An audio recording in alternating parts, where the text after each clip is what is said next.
Hello, social media campaigners. So we were having a discussion yesterday about Assessment Task 2.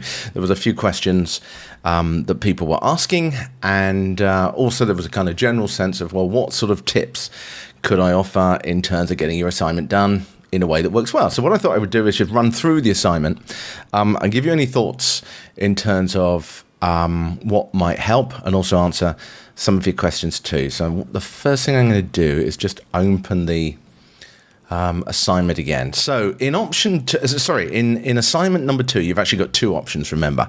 It's worth 30% of the mark. The due date is 19th of October at 11:59 p.m. and the word count is 1,000 words. You can see that on Moodle if you have a look in the assessment guidelines. So you've got two options. You can do number 1. Now, an industry insights report. So what it's saying here is select one weekly topic from week 2 to 5 and conduct your research about how these relevant issues are discussed and debated in the industry. And what that means is literally that. It's almost a bit like the presentations that we've seen, but going into a bit more depth. So what we're saying here is that you want to not only discuss the different theories that Elaine talked about in the lectures, and we talked about in the tutorial. So you want to discuss them, you want to kind of introduce them, you want to say, well, what are some of the core topics that are debated or discussed in this particular area? Remember, from week 2 to 5. So one of those weeks, what are those core things? What are the core themes that people keep coming back to when they talk about that particular thing? So break up your assignment and sort of put it that way. So think about what's theme 1, what's theme 2, what's theme 3, like that. That's the structure that you want to be approaching. You want to be saying, here are the core themes. And then with each one of those, you want to introduce, well, what are the discussions that are going on? What are those issues that people are talking about? And you'll be able to do that by going through all the readings, by going through the slides and that sort of thing, and picking up the different authors who are talking about these particular themes within those areas. So you want to identify those themes and also identify the authors who are talking about them. Make sure that you show your knowledge of that reading and all the different academic ideas that have been discussed in the course so far around those particular points. Once you've done that, it's not good enough to just say, well, this is what someone said, this is what someone else said, this is something I was saying in a lecture. You want to bring in lots of examples. Now, I know certainly in terms of the presentations, people have been bringing in some great examples in that way. So hopefully you've been watching those, and in which case you can see the kind of things that people have been doing. So use some examples, explain what happened, make sure you reference them. So if it happened on Twitter, or if it happened on whichever platform, put a link to where it appeared on social media. Or if it's a news article, put a link to where it appeared on there. And use these examples to explain the issues. So, if you're talking about engagement with the public, where's an example on a social media account where you saw that someone was engaging in a way that this particular author was talking about? What backs up what they said? This is one of the things about a lot of the theories that you're hearing in the course. You're hearing someone say, this is what happens. And it's like, well, go out there, have a look at the real world and ask yourself, what examples out there back this up? So you want to use lots of examples. The other thing you want to do is look beyond what's said in the course and in the readings. So let's say you come across something on social media that you go, it doesn't really match what one particular person said. Then look for some other author. Search on somewhere like Google Scholar or on the internet generally, and look for other authors who have talked about this. Because if you can bring in other authors and you can back that up and you can show, well, this is how it applies to this particular example, that shows wider reading. And at the end of the day, you're going to get a better mark for wider reading. And then the other thing that I said, so once you've explained the theories and you made that really clear and you brought in those academic references and all that and made it clear, and that's a point as well, don't just state what the theory is, explain it. What does it actually mean? So once you've done that, once you've backed it up with the academic, and then bring in your own analysis. I said this the other day in class, is I want to hear what you think. Just because an author who's widely respected said this is the way social media works, doesn't mean they're always right. So if you can identify some bits where you disagree with it, or one author disagrees with another, bring in your own analysis. I was saying the other day is that, it's relatively easy to get a pass these days in assessment. But if you want to get a good mark, you're going to have to use your own brain and your own analysis and go, what do I think? What's my assessment? Once you've explained the concepts, you linked it in, then it's what do I think? How does that apply to this? How does it apply to that? bring the things together using your own analysis. And the way I'll know it's your own analysis is if it differs from everyone else, because every one of you are unique. So I want to hear what you think, right? I want to hear that bit in it as well. So like I say, there's kind of almost 3 elements in that one. What are the, break down the issues. Then within each one, explain the different arguments within that and make sure you link in the authors. Add some extra reading, other authors that might have said something else, and then sum it up. Bring in that conclusion as to your own drawing of this stuff together. Okay, so try and do that. And then that'll give you a strong one there. And as I say, the more insight you can give me, the more when I read it, I go, that is interesting, and that's not what we've said so far, or that really expands on what we've said so far. That's what's going to push your mark up. So that's option 1. Option 2. Oh, one other thing I completely forgot with option 1.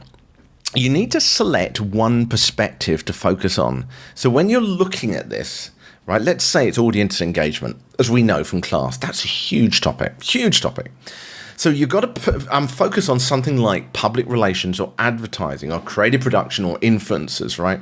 These particular aspects. So through the lens of public relations, okay, you could say, I don't know, with audience engagement, there's so many different ways of looking at it. You know, it could be another influencer trying to influence the audience of another influencer or something like that.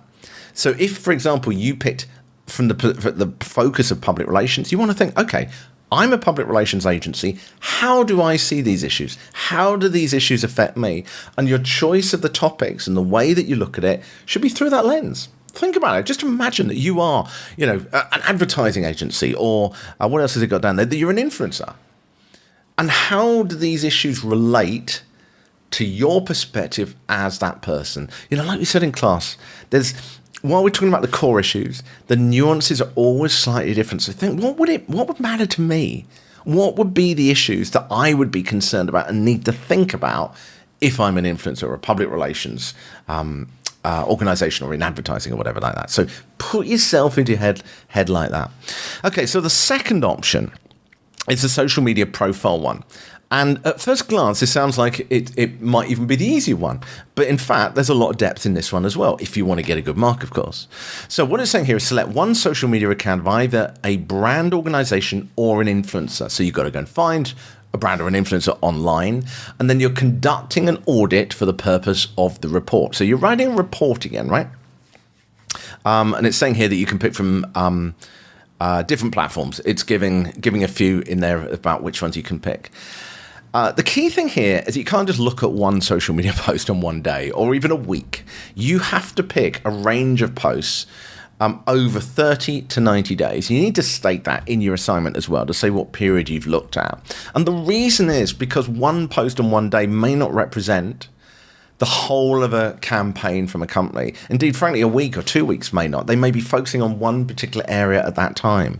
So this is the whole point of saying that it's either 30 to 90 days. That period, we want to look at a full range. And within that period, you could see a lot of changes and what's going on in a campaign. You could see them shifting direction. You could see them focusing on something else. You could see them, promoting a particular thing after 45 days that they then drop after 60 days. You get what I mean? Okay? So over that period of time, we're looking at that whole time frame.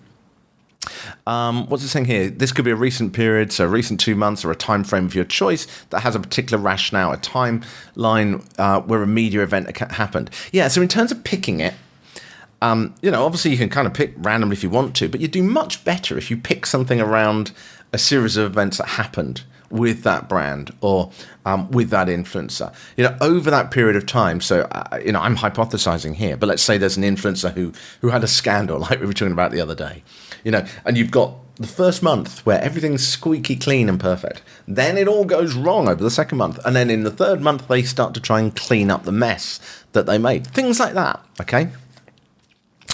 So what else is it saying here? So then you've got to make sure that you focus on the following questions and reports in your findings. So what kind of content? You've got to answer these. And again, this is written in the assessment guidelines. What kind of content is published by the brand or organization over that period? right? Who are the intended audience? We've said this multiple times now in the tutorials. When you put something online, you're aiming it at someone, aren't you? Some content is going to resonate with some people better than others. So who are they trying to reach?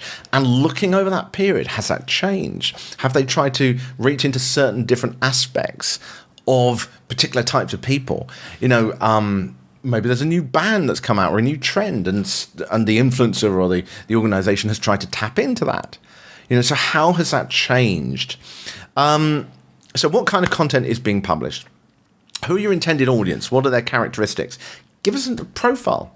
Who actually are they? Are they 20-year-olds? Are they 75-year-olds? Are they men? Are they women? Are they people who are rich? Are they people who are poor? Are they people who live in the countryside? Are they people who live in the city?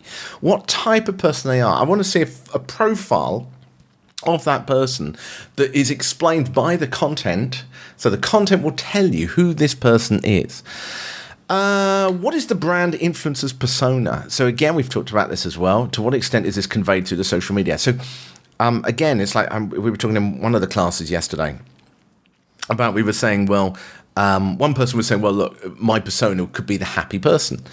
And we were talking about, well, if you put out 90% of posts where you're angry and shouting, people aren't going to pick up that message. Okay, so what is the brand influencer persona? What do you sense about that person based on the content they're putting out? What message are they trying to send? Are they trying to tell you that they're a wholesome, good person? Are they trying to tell you that they're a business person? Are they trying to tell you they're a rich, happening pop star or whatever? What is that brand and influencer persona? And to what extent is that conveyed through their social media? So how are they doing that? What little tricks are they doing? We looked at that little video of the influencer in the countryside. Well, she didn't record that video in the middle of a city, did she? She recorded it in a sort of nicely lit, picturesque, quite calming scene. And that sends a message. So think about how it's conveyed through there. Again, all these points are in the assessment guidelines. How well was the content received by the audience? Which posts have performed well? Now, this is interesting, frankly, in yourself, if you're analysing your own account. Which one's got the resonance? Which one's got 1,000 likes? Which one's got 1 million likes? Which got 5 likes? Because every influencer is going to vary. Some posts are going to do better than others. So we want to know which ones work well, which ones don't work well. What do you think is going on there? Are there any controversies? Again, if you can find an opportunity to find a controversy somewhere in that time frame of the 30 to 90 days, then it'll give you something more to talk about and to show your analysis. What are the reasons behind the popularity or the controversy? So again, explaining it, but not just saying, and this is what some people do, they kind of go, oh, this controversial thing happened. But why was it controversial? Why did it upset fans? We were talking about an example in class where we were talking about that influencer who sold products. And then what was it? People trusted her to, review things properly and whatever. And then they found out that she was avoiding paying tax and things like that. So she built up this wholesome image, and people were upset because they felt cheated. They felt like, here's someone who's dodging tax that we have to pay. So don't just say there was a controversy. Say why it mattered. Why did it upset fans? Why did they leave? What else is it saying there? Which option you choose, your report should communicate your findings professionally and succinctly. Consider using headings or graphs where relevant. So think about this as a business report, right? You're basically doing an analysis of a social media profile. So you're breaking that down and giving imagine I'm a CEO, okay?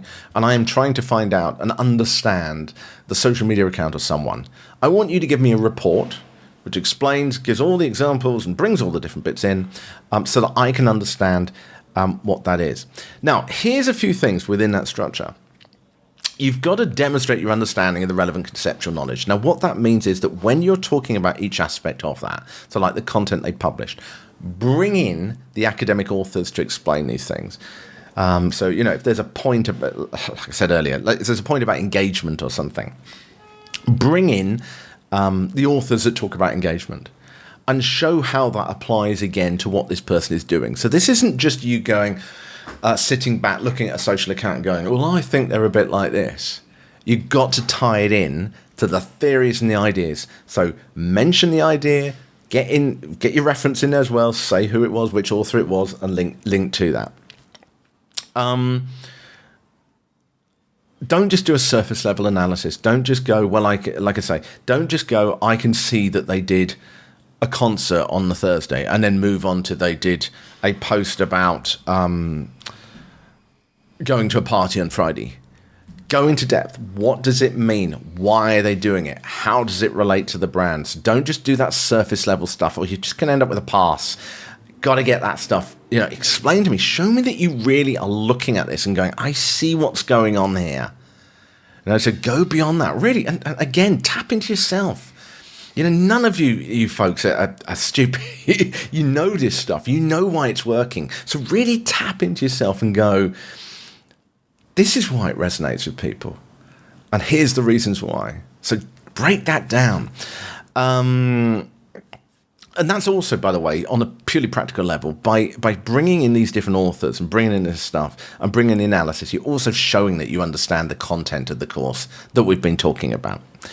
What else have we got? And this is the same with both of them. Make sure you watch out for your writing style. I talked about this the other days. Is make sure you got your referencing at the end. The referencing won't count towards the word count, by the way. But make sure you've got a bibliography, and make sure you've got links to things within your content. So, as I said earlier, if you're referencing a news article or a Twitter account or whatever, link it in there. You don't need to write the full reference in the actual main body of it, but just make sure that if you're referencing an author, just put the name of the author, put the year or something like that, so that it can be clearly referenced. There's a guide in the assessment guidelines on Harvard referencing that will help you there. But the main thing is to make sure that you've got the referencing within the text, simple referencing within the text, and then your detailed bibliography at the end. Right, one other thing to look at, and that is, let me see if I can just find it again, is some more about what I'm looking for in these, because as I said, now I can't go into a huge amount of details to what we've been told, but I can give you sort of an overview of what I'm going to be looking for. We're going to be looking at whether you've demonstrated understanding of relevant conceptual knowledge. Now, if you don't reference anyone, you might get a fail.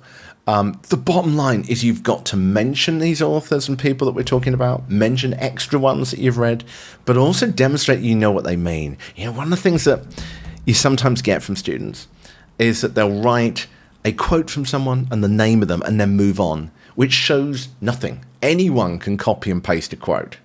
So that's a fail.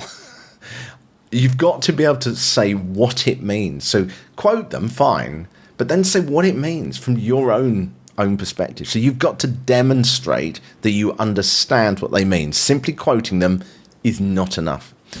Evidence of quality of research. So again, bring some other stuff. Show examples that back it up. Explain why those examples back it up. Don't just slap in an example. Say, here's the point. Here's an example. This is why they relate to each other, and this is why they're relevant. Get that really, really. The further you dig on this, the more you bring in, the higher mark you'll get in terms of the research. Your analysis, I mean, I've said this already, I've banged on about this a few times now, is that ultimately it is about your bringing together of all these points. Yes, you're quoting established authors. Yes, you're using examples online, but it's your brain's ability to analyze that data and to draw conclusions and to write that report or write that assessment that is going to make me go, yeah, they get this. If I think, yeah, they really get this because they've given their own analysis and pulled things together and said this relates to this and this relates to this, rather than just giving me a series of copy and paste, then I'm going to be going, yeah, that score's going to be a lot higher. And then finally, writing style. Look, there's no excuses now for not writing in a really clear way. There's just one bit of advice I would give.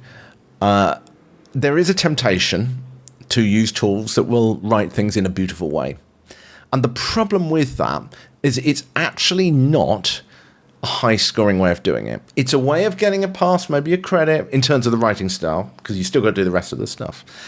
But when I can hear your voice coming through, rather than maybe an AI platform, that instantly, you know what it's like, right? You know when you read something that is generic slop on the internet that everyone else is saying.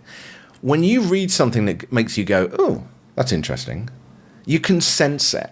And that's exactly what I can do as well. And frankly, from I've had quite a few years of experience of doing this stuff with people sending generic press releases to me in newsrooms. So I can spot when someone's put their own insight into something. And so when you're writing it, don't just have that perfect, clean writing, which is generic and boring. Let it sound like you. Right? So get your spelling, get your grammar right and all that, but let it sound like it's coming out of your mouth. Because you're going to get a lot better score based on that. So it's not just clean writing, it's not just spelling and grammar, it's got to be you as well. Yeah? So that's a rough overview of the two different types of assignments and also kind of how I'm going to be marking it. Now, there's obviously a lot more nuance in there, but I think that's probably the best advice I can give you there. So show me you get the course material. All those authors that we've talked about, show me how it ties in. Analyze it. Use your own head. Don't just quote them. That's not going to be good enough. Show that you're referencing a lot of people and show that you've been looking beyond those authors that are just in the space that we've talked about. You know, in the readings and in the writings. Bring in some other people into that as well. Plenty of examples, of course. So as I say, again, your own thoughts and then the writing style, clean, clear, spelling mistakes grammatically and all that, but make sure it sounds like you and doesn't just sound like something generic. Right. Gosh, I think this has been a massive video. I hope that is helpful. I'm sure most of you are going to transcribe this so that you've got something to read through. I hope it's helpful. Feel free to let me know at class next week if you've got any questions on this. But I think that's probably about as deep as I can go into it. I'm really looking forward to seeing what you come up with. Show me what you can do. You know, social media is not like studying something that is not around anymore or you know, is science or something like that. This is something that is in our faces every day. It's something that is, you know, I was looking at YouTube a few minutes ago, just browsing over lunch. It's there all the time. You know this stuff. You can feel it. You can feel the impact of it. Show me what you can do to analyze it. Show me what's going on. Show me what's going on in the social media world. And deliver those things. And there's no reason why you can't get a good mark. Just make it happen.